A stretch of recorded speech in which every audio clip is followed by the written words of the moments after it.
Okay. What's up, everybody?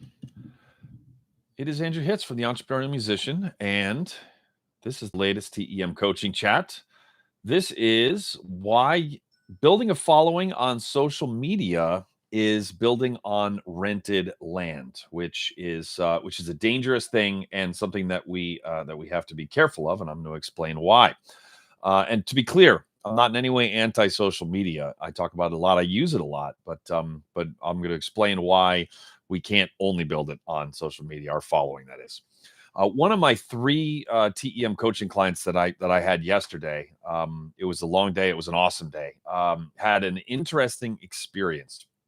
They had they were on their birthday. They were traveling to a city that they lived in not that long ago, and they posted on multiple social media outlets that they were going to be at a bar that they used to frequent with friends, and that they were going to be there for from 6 to 8, and anybody that could come and join them to celebrate their birthday, please do. And then this person also emailed a bunch of people saying the exact same thing. And six people ended up showing up at this hang, and the this client asked them whether they saw it on social media or whether they saw the email. And every single one of them said that they saw the email and that they responded to that.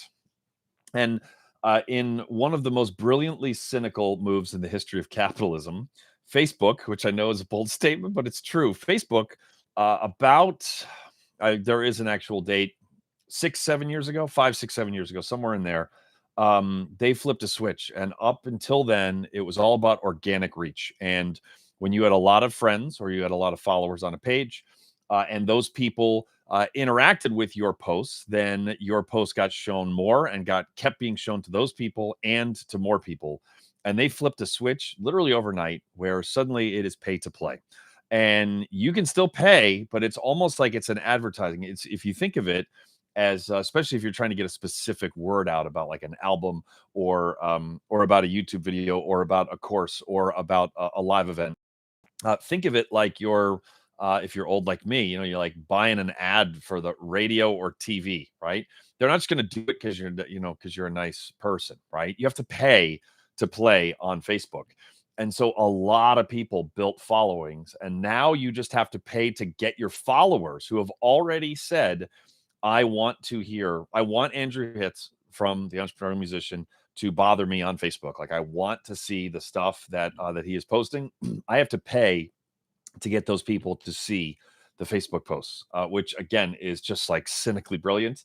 But and this is one of many reasons why social media is rented land. Like, I do not own the relationship with my Facebook followers. Facebook does.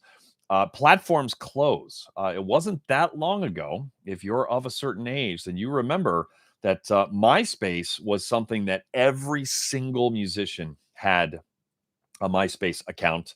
It was actually kind of cool for musicians because you got to feature songs up at the top. Like, it was great. It was a brilliant everybody had MySpace, and that thing went away almost immediately. I mean, it like when it started to come down, it was like when people started moving over to Facebook, that thing shut down so fast. And there's no way that Facebook and Instagram and TikTok, which didn't even exist a few years ago, or rather, it was like very, very, very different. I think that used to be Musically. Anyways, it was like a very, very different beast, and now it's obviously huge. I'm not predicting the imminent collapse of any of those, but it happens. There is no way that those are going to be the ones that we are talking about 10 years from now. One of them is not going to be that relevant anymore. Um, hell, Twitter was just bought by someone who is in the process of literally dumped. And again, engagement, which they've actually added onto tweets. They've added verified views of tweets. You can actually see that those verified views are going down. It's like it's not quite showing the data that I think that the people who decided to add that have been showing. And there's a lot of data that like Twitter reach is going down because there's a lot of people who are bailing on the platform. There's a lot of people who aren't bailing, but who are just on there less. And so again, if you have a big Twitter following, it's going away because a billionaire bought it and is changing it fundamentally, which is his right to do since he bought it. But that is not good for the people like us who have built a following there. You can also get banned for violating terms of service, even when what you did is not actually true. There, you cannot call 1-800 Facebook if Facebook has decided that you have violated some, you know, some term of service. You can't, like, it's gone. There are stories absolutely of people who completely on the up and up. Yeah, is that common? No, but it happens. And so I think, as you can see, for all these reasons, like, you don't own your following on social media. You're renting it, and they can tell you that you're getting evicted. Your people can all move to some other place. And so it's really, really vital that we own the connection to our 1,000 true fans, or to our 8 true fans, or 80 or 800, or whatever the number is on the way to 1,000 true fans. Ways that you can connect, in a way that you own, having a website, having a blog, having a podcast. And you can, YouTube is a social network on its own. And there's no way that YouTube is going to be singularly dominant. But that one, you can also post video in multiple places. You can host video yourself if you want, so you don't have to. If you're not a good writer, you shouldn't, like, write blog posts. If you're not good on video, I would say this: no one is good on video until they do a lot of video. I am not terrible at video. I'm also not great at video. And there's some equipment I could buy, and I just need more reps. And my video editing is getting a little bit better. It's not horrible. Like, no one looks at my videos and goes like, "That's slick." But point is, you don't have to do all of this. In fact, you arguably shouldn't do all of this. But there are ways that you can also have an email newsletter, which is a great way to own the connection with your tribe. And so I think it's important to think and intentionally try to own the connection with these people, so that it cannot be taken from you by our capitalist overlords. So, and I want to be clear: I am not anti-social media. I'm posting about this TEM chat on social media. I'm going to post about it on Instagram. I'm going to post about it on Facebook. I'm probably not it, because I've been spending significantly less time there. I might post about it on Mastodon. I am not anti-social media at all. I just know of people. I saw a former student of mine posted asking for advice about a website and where to host it. I'm going to sit down with him and give him, like, some TEM coaching, essentially for free, and just give him all the things to think about.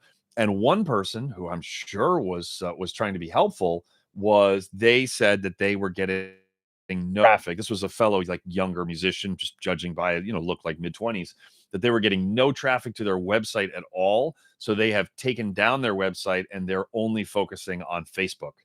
And that is just like, if that was a TEM coaching client, or my kid, I did not jump in and be like, "Hey, here's an unsolicited," like, I did not. I kept my mouth shut. But that's not good. Like, that is not good, because that has a shelf life to it. And I'm not going to predict whether that's, I don't think it's going to be a month, but a year, or 3 years, or 5 years. But if you're 25 and you're looking to do this music thing, for your life, then you want ways that you can connect with your fans that are going to be around in 20 years.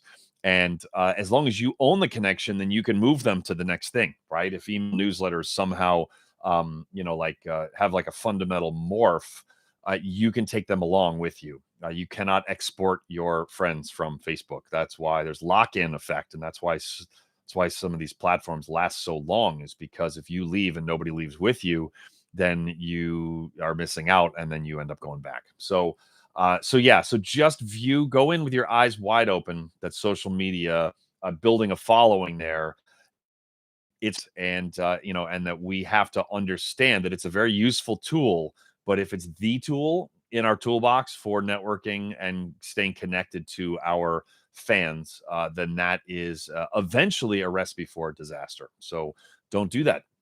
Anyway, thank you for listening, and I really appreciate it. And if you have any subject that you want to hear me talk about in one of these TEM coaching chats, please hit me up.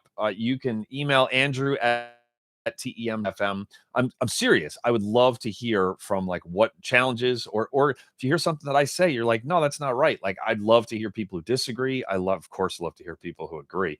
But let me know. I would love to hear from you, and I would love to address some questions that I get directly from anybody who checks this out. So anyway, I appreciate it very much, and thank you so much. Peace.